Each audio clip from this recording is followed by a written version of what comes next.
ጁን 1 የዕለቱ መልእክት ርዕስ ጸጋዬ ይበቃሃል። እርሱም ጸጋዬ ይበቃሃል፣ ኃይሌ በድካም ይፈጸማልና አለኝ። ሁለተኛ ቆሮንቶስ ምዕራፍ 12 ቁጥር 9። አንዳንድ ጊዜ ሰዎች ከችግራቸው ጋር ተቻችለው ተስማምተው ሲኖሩ እናያለን። ለችግራቸው ለምንድን ነው የማይጸልዩት?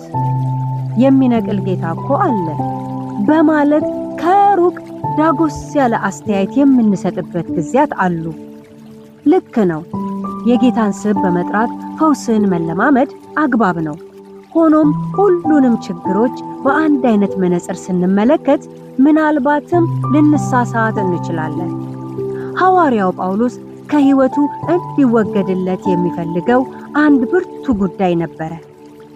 ይህ የሥጋዬ መውጊያ የሚለው ነገር ቢወገድለት ይበልጥ እግዚአብሔርን በሙላት እንደሚያገለግለው የእግዚአብሔርም ጸጋ በኃይል በአገልግሎቱ እንደሚሰራ ያሰበ ይመስላል። ስለዚህም በአምላኩ በእግዚአብሔር ፊት 3 ጊዜያት ጠንካራ ጸሎት ጸለየ። ጳውሎስ ምን አይነት ምላሽ የሚጠብቅ ይመስላችኋል? እሺ የሚጎስምህን መውጊያ አነሳልሃለሁ እንደሚሆን ተስፋ አደርጋለሁ።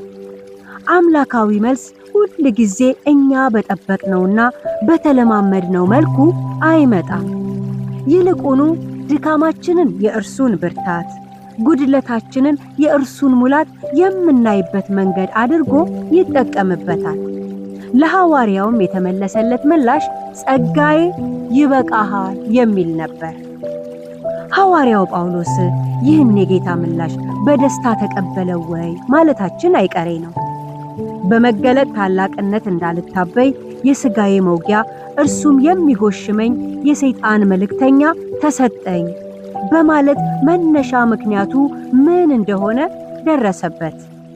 ጸጋዬ ይበቃሃል የሚለውን ምላሽ ደግሞ በደስታ ተቀበለው።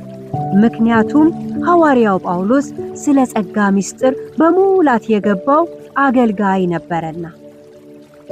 በመጨረሻም የእግዚአብሔር ኃይል በእኔ ድካም ስለሚገለጥ በድካሜ እመካለሁ በማለት መስማማቱን ሲገልጥ እናያለን። አንዳንድ ጊዜ አምላክ ሳይመልስልን ቀርቶ ሳይሆን እኛ የምንፈልገው መልስ ባለመምጣቱ ምክንያት አሁንም ከጌታ ሐሳብ ጋር እየተላለፍን እንኖራለን። ነገር ግን ምላሽን በራሳችን እሳቤ ከመጠበቅ ወጣ ብለን ድምፁን እንስማ።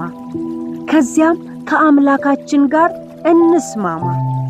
ጥያቄያችንም ይሁን ምላሻችን የእግዚአብሔር ጸጋ ላይ ይደገፍ ብሏልና ጸጋዬ ይበቃሃል።